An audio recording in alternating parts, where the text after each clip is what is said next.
a video review of the Yamamizuki Onsen Hotel in Kurokawa Onsen, Japan. I'm Chris. I'm Cooper. And today we're going to show you around the property, one of the rooms, and tell you everything you need to know if you're considering staying at this hotel. The Yamamizuki Hotel, Kurokawa Onsen. This is one of the best onsen towns in Japan, so we are really excited to stay here. When we checked in, really great service. They showed us how to park. They helped us back in. They brought our luggage into the room. They showed us around the property. They brought us into the room, and then they gave us some Japanese sweets. And I didn't eat them when they were here so that I could eat them on camera in front of you. By the way, I've also changed into my yukata, the large size for someone like me. These are the typical attire that you wear around onsen hotels. And I've also got a little cup of green tea right here. And this thing looks like a samurai sword, so let's dig in. It's a sweet red bean candy. So let's look a little bit more around the property, and then we'll come back to take a look inside the room. The Yamamizuki Hotel is a traditional Japanese style inn, and everything about it traditionally Japanese. You'll notice the snow. This was in January, lots of snow at that time. This is the lobby. Just to the left is the front door. There's lots of slippers laid out. Very peaceful, very serene. This is looking at the lobby from another direction. On the left, there's a seating area, a wood-burning fireplace, some flowers in the middle, and then just to the right, that is the check-in area. Nobody there right now, but when it's check-in time, that's where you would check in. The Yamamizuki Hotel is located about 5 minutes from the town of Kurokawa Onsen, which is a really neat onsen. This is the river that runs through the town where all the hot spring water, after it's been used in the hot springs, ends up. The neatest part about the Kurokawa Onsen town is down by the river, because along the river you can see where all the onsen water runs down. And each one of these things, they're different hotels, and you can see the steam coming up from each of the hotels. It's also interesting if you kind of look between the buildings to see some of the pipes that run the hot spring water. I mean, it's for an advanced country, the pipes that run the water, pretty unadvanced, but I guess you don't really need like super modern plumbing to move hot water around. The onsen town is worth a visit for a stroll. You could also have dinner in the town. The hotel offers regular shuttles here, or you can drive. There's a big parking lot in the middle of the town. This is room 103, and if you're wondering why we're starting at my feet, it's because before you come in the room, you take off your slippers and then come into the main room alcove. So now that I've got my slippers off, come on in, let me show you inside the room. It is a traditional Japanese style room with tatami mats. There's a table in the center of it, 2 chairs. That's where you saw me sitting earlier. This will be replaced by futons at dinner, so I'll show you that later. Over here, there's what looks to be a closet, but these have the futons that are going to become the beds at dinner time. The bathroom's over that way. We'll come back to that. There's a flat panel television over here, and if you come over this way, there's a very beautiful lacquer box right here, Japanese lacquer. What is inside the box? I wonder. It is where the pen and the paper is, the stationery for the hotel. You know, Marriott, they just put that on the desk, but here, pretty much everything is like hidden away that you want to use. And when I say everything is hidden away, everything is hidden away. The telephone is hidden away because it's ugly. Nobody would want to look at an ugly telephone. So we're going to go ahead and keep that in there so you don't have to look at it either. Now over here, this is the ornamental alcove in the traditional Japanese style room. Everyone has one. This one's kind of nice. It has, these are fresh flowers, and this scroll here. The room has a sitting room that's down here. These are rice paper doors that you could close if you want to. There's a really nice view of the river just down below. And I'm not sure if these windows open. Let's see. The window does in fact open, and this is the view outside of our window. A wonderfully snowy January afternoon, and I love the sound of that babbling brook running by. I've never had one of these in my room. This is like a full-on coffee machine that like grinds beans, makes strong and light. Just no cappuccino. They said the cappuccino doesn't work. I think there's no fresh milk in it. There's the sink in here. This side just has cold water. There's a second sink in the bathroom. If you come over here, The water glasses are also kept away in this little ornamental case, and there's a little drawer with nothing in it. And then underneath here, like I say, everything is hidden. These are the coffee cups and also the sugar. Did I mention everything is hidden? The refrigerator is hidden too. The fridge is down here.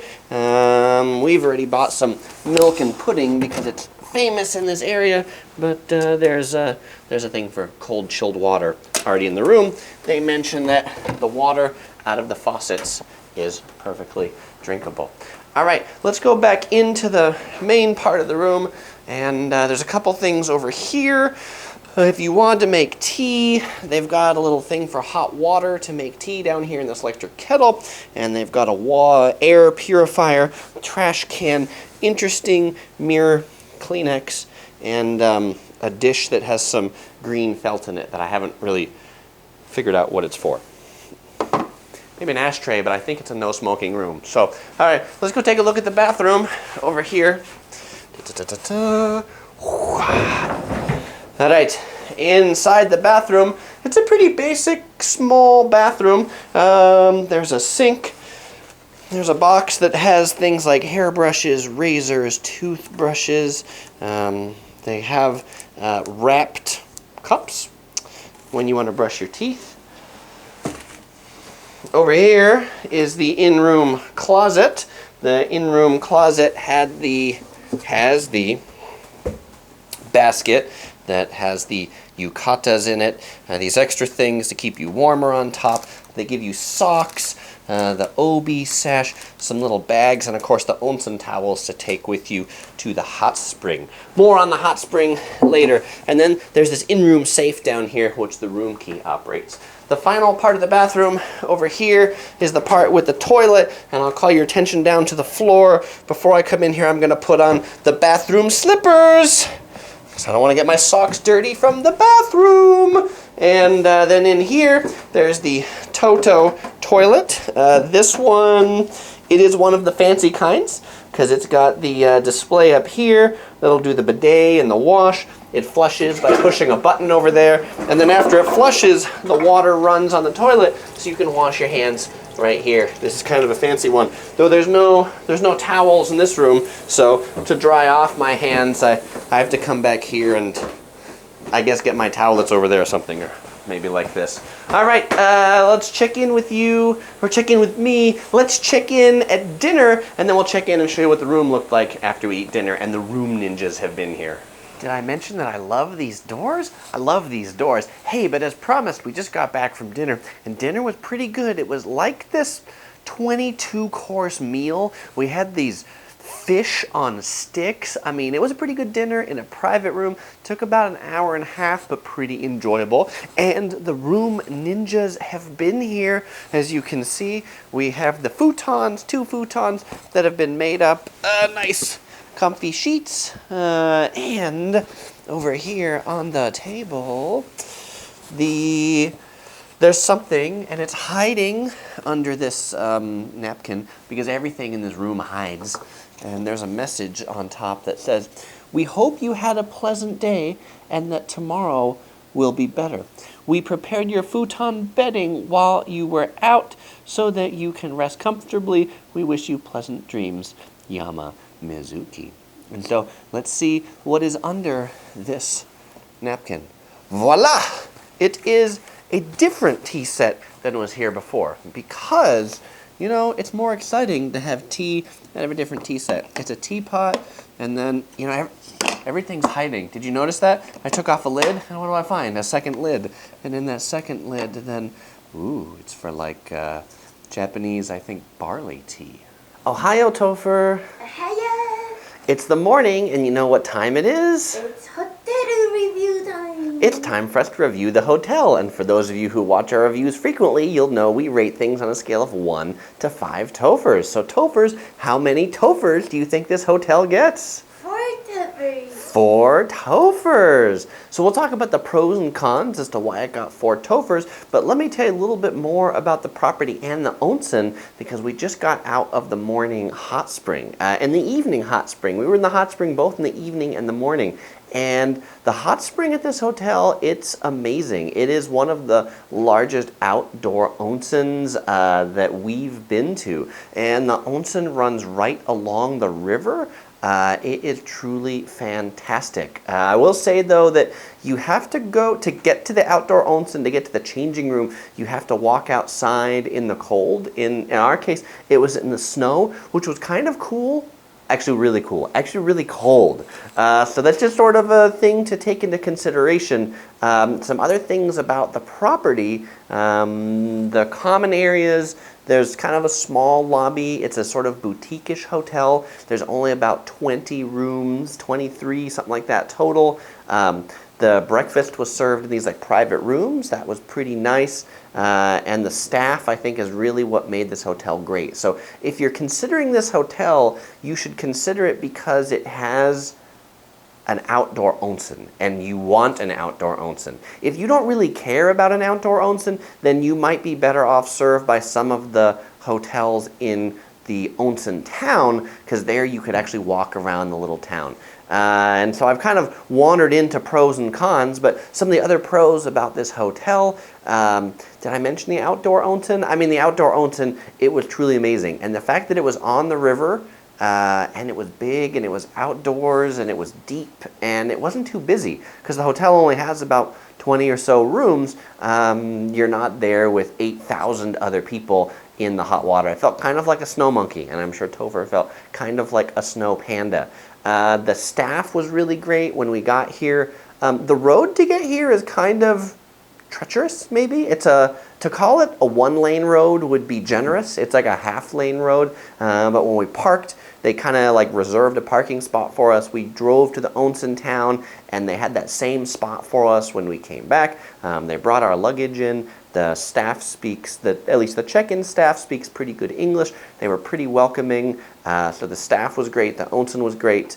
The cons, even though the reason why I can have this great outdoor onsen is because it's kind of up in the mountains away from the onsen town, that is one of the cons, that you can't really walk anywhere from here. You have to drive in, or the hotel offers a shuttle that you could take to the onsen town. So you can't really walk around the onsen town for dinner or things like that. The other con, the hotel, it's a little tired, I think. That's sort of like a classic part of these hotels. But we just came from another onsen hotel, and I guess it had a disaster and was rebuilt, and so everything in that one was much newer.